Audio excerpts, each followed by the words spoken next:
Welcome to the Ignite Podcast, the only healthcare marketing podcast that digs into the digital strategies and tactics that help you accelerate growth.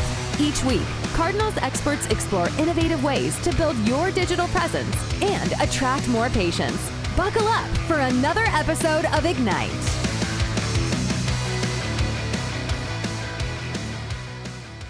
Everybody, you've listened to the first two coffee chat discussions. Lauren doesn't even have coffee, so it's just a chat discussion. You've heard the first two where we discussed top healthcare org issues and trends coming out of last year. This is the fun one. We're going to talk about 2022.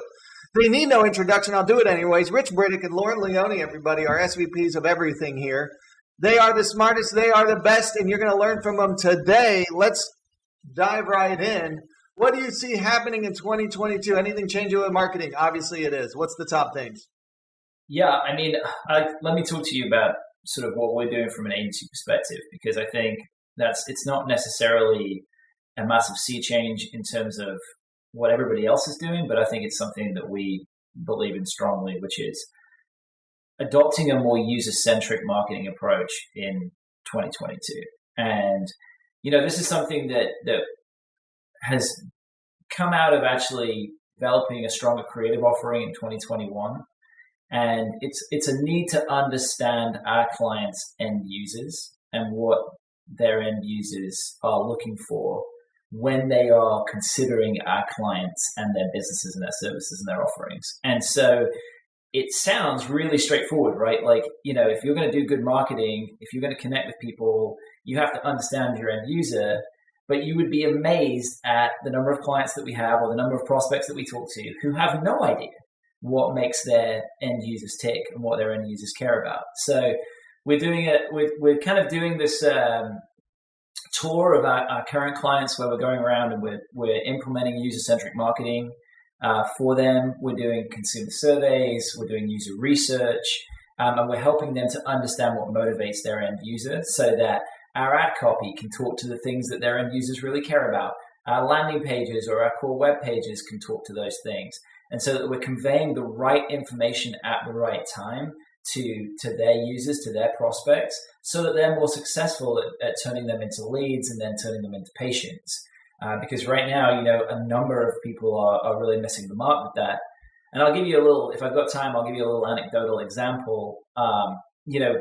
We work with a number of large DSOs, and one of these DSOs was leaning into a couple of promotions, and we ran and they weren't very effective. And so we ran a survey with end consumers and found out that of all the promotions that you could run, those two ranked as two of the worst that you could possibly run in terms of a user's interest, and B, that actually in the buying decision, a user really doesn't care about promotions. It's like the fifth thing down on their list of things that they care about. So if you deconstruct that, you're leading A with a promo that people don't care about, but B, you're leading with a promo which people just don't care about in general. So it's kind of this double-edged issue here. And so as soon as we uncovered that, then we can start talking to the user in the language that the user cares about, which is things like insurance coverage or online reputation.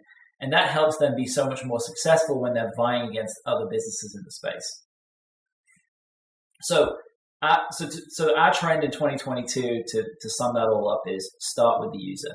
Understand your user and go from there. What are these? Let's talk practically. How do you do this user surveys and stuff? They don't have a fancy guy with a British accent. Is there any simple ways people can do these user surveys? Is it I got to pick up the phone and call all my patients? How do you do this? Easy, simple, quickly. Yeah, I mean, the easiest way is you get something like SurveyMonkey and you basically blast out your patient list, and it's, SurveyMonkey up to a certain point, just like MailChimp, is free. You send them a quick survey. You're looking for 400 respondents. 400 respondents is statistical significance.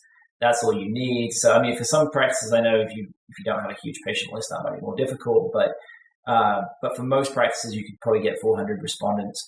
If you can't use your own patient list, if you're a new practice or you don't have enough patients, there are tools out there, Google surveys, Pollfish, where you can blast out, a wider audience, especially if it's low acuity that applies to a bunch of people. If you have something more specific, you can use screening questions in those surveys where you can ask a screening question, have you ever been to an orthopedic surgeon, yes or no? And then you can screen those people who say yes. And you can always engage a contractor to do this. It doesn't have to be rocket science. You're generally going to you're going to know the things that you want answered. So you can work with a contractor to help you set up that survey. And they should have expertise in the ways that you have to write survey questions so that you don't lead people, so that you don't fish. All these things should be taken into account as well. I love it. So really talking to the patient and the journey and creating experiences around that. Lauren, let's talk about what else you see as a big trend going in 2022. Is it important to understand what leads actually became patients? Is this ever going to happen? We've been talking about it for a long time. It's the North Star. At least it gives us something all to wish for and hope for and talk about. As marketing leaders, we're working on it, and the organizations are working on it. And the ways that they're working on it is they at least understand now that they have to have a tech stack that allows for this transparency and this two-way push of information in a compliant manner. We're educating our clients on ways that information can flow in both directions so that we can, extract out outcomes without violating the patient's privacy, but that they can ultimately understand what their marketing dollars are driving. Because I can make the phone ring 100 times, and if your receptionist is only converting one of those, we're going to report on very different numbers at the end of the month. So it's not going away. It's an evolution. It's probably going to be another few years that we're going to continue to inch our way towards this closed loop. What's the first step you can take if you're a mid-size? The small ones, they're never going to go get Salesforce CRM. I'm holding my breath. I wish they were. What's the first step to take? If you have a CRM, speaking to someone like Cardinal about how does the information go in and then extract back out of your CRM, and how can that information be then pushed back into marketing engines? It's interesting. Maybe a smaller practice would have an easier time with this, and Rich, you may have a thought, but if you're only intaking, a dozen clients a week because you're a very specialized practice, you could potentially, record some of this information and find a way to pass it back. It's once you get at a really massive scale that you have to be doing this through automation. There's just no way to do it beyond automation. Yeah, I would say the easiest way to start is to try and do at least some directional data sharing. So if you're driving PPC leads to a landing page for a small practice, and you can set up your form simply to just track which landing page they're coming from, or capture a single snippet of information that can then be sent back to the agency or to whoever internally is running your advertising and saying, okay, we drove 6 patients that I know came from PPC and the revenue was X. You might not be able to push that information back into the platform. You may not have that sophisticated automation, but you can at least give the person who is optimizing those campaigns some soft signals that, we're driving more patients now, our patient value is going up, we're qualifying them at a higher rate, so that they can think about the things that they've been doing and try and double down on those efforts and do more of them. Very good. Practical tips. I like it. We're getting into the nitty gritty. Okay, let's talk more advanced. I've been running media for a long time. I'm a bigger group. I've got 50 plus locations. I'm really good at PPC. I thought I was good at paid social. What do I do next? What's really going to take me to the next level? I think what we're seeing is conversion rate optimization is the next big thing beyond pre-click. Certainly our larger provider groups are starting to come on board with that. Some of them we've been running since the beginning of this year with CRO, without just kind of quoting stats, but typically you can increase your conversion rate over time by 100 to 200%. Obviously, if you think about the same improvements that would take on the pre-click side, it would be huge. You're not going to see those. So I think definitely the first, especially if you're driving a lot of traffic through search and you feel like search is good, you should be making sure that your landing page experience is converting at the highest possible rate. Then beyond that, then you can start looking into things like social prospecting, display prospecting. You can start, if you've got a big branded campaign like some of our behavioral health clients, you could look at things like OTT. You could look at some heavy YouTube buys, but none of those things are going to be as effective as you want if your post-click user experience is poor. So it's kind of like, putting all the cargo on the boat when you've still got a hole in the hull and all the water's just coming in and you're just going to sink. You've got to make sure that you're tightened up first, and then you can start throwing money at it. Otherwise, you're just going to increase the amount of spend you're wasting. So for everybody, pre-click means what? So pre-click is all the optimizations and all the marketing that you're doing before a user comes to your website. Right. So that is going to be stuff like creative testing on Facebook, or adding in a new ad group or a new campaign in paid social or paid search. Post-click is all the optimizations that you do once they hit that landing page or that website or the web page. So that is improving the user experience, improving the mobile design, doing A/B testing. That's when I say post-click, that's what I'm talking about, is when the user gets to the website or the landing page. Thank you. Hey, Lauren, okay, if you're going to go spend more money next year, where are you spending it? I think Rich did a good job of kind of explaining the priorities there, and I think the money should follow that, right? So ensuring that you're capturing existing demand, ensuring that your digital reputation and your digital user experience is as optimal as it can be. So maybe you're investing in a reputation management program because you're spending all this money on ads, but you have a 2.5 star on Google, right? So you're losing a lot of what you've gained. If that's really tightened up, then you're talking about, how do I improve my conversion rates? And then where do I start to go to get more reach? And that's going to be channels like social, like video. And before you even think about investing in those, think about investing in some user-centric research so that you can develop assets that really speak to those audiences in the way they want to be spoken to. And then go to your media team and say, I have these messages. I've done this research. I'm ready to put this message out there. What are the right channels to do that? I like it. So we talk about what's the biggest marketing thing you would dump? It's total garbage going in next year. You wish you heard less clients doing it. I would say organic social. I just think that I know. See big brands doing it, right?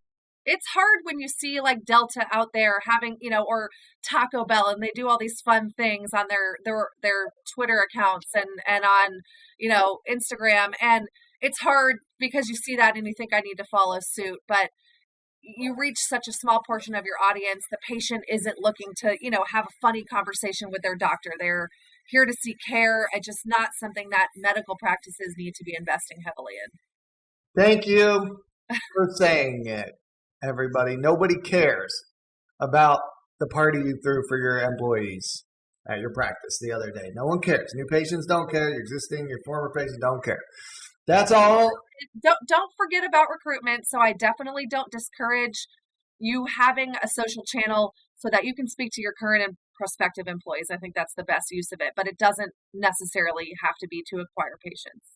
All right, very good. Rich, any closing words? Anything you think of as a big trend for next year that we did not cover? I don't think there's any massive trends that we didn't cover. I think, I would just reiterate the fact that you need to keep your user top of mind. And I would also reiterate something that I think Lauren mentioned earlier, which is be prepared to have to undergo more of a creative lift in 2022. It is a more, especially if you're going to have a foray into anything other than search, you will need to be prepared to have good creative to not only initially engage with your target audience, but also to differentiate yourself from your competitive set, and then to push them to take action at the bottom of the funnel. All of this will require some strong creative that very clearly highlights your unique value propositions to the end user and differentiates you. And how you described it is do the research up front to know what your patients actually care about, whether it's offer-based or value-based or proposition. Do the research up front to know what they care about, and then be ready to create lots of variations of those things to see which creative lands the best. But the big investments are going to be coming in creative in the next year. That CRM tracking. Is that what I heard? We're good? Yeah. And I think for bigger groups too, think about velocity, right? Like what we're starting to do here from a creative point of view, but also from a post-click point of view is instead of building full pages or building full videos, we're building sections of pages and sections of videos so that we can dynamically interchange them and serve up different experiences and tinkered experiences, so that we're giving the user more choice to tell us which is the most effective experience and which is the most effective messaging. So think of if you are handling creative on your side, think about operationally how best to create those variations and how best to create new user experiences with the bandwidth and the resources that you have in-house. I love it. Thank you so much. Rich and Lauren, we got to talk all about trends and creative and CRM, tracking user experience, CRO, lots of fun acronyms. We got to use them all today. Rich and Lauren, thanks for joining us on Ignite. That was the end of the 3-part sequence. We hope you learned something. Thanks for listening to this episode of Ignite. Interested in keeping up with the latest trends in healthcare marketing? Subscribe to our podcast and leave a rating and review. For more healthcare marketing tips, visit our blog at cardinaldigitalmarketing.com.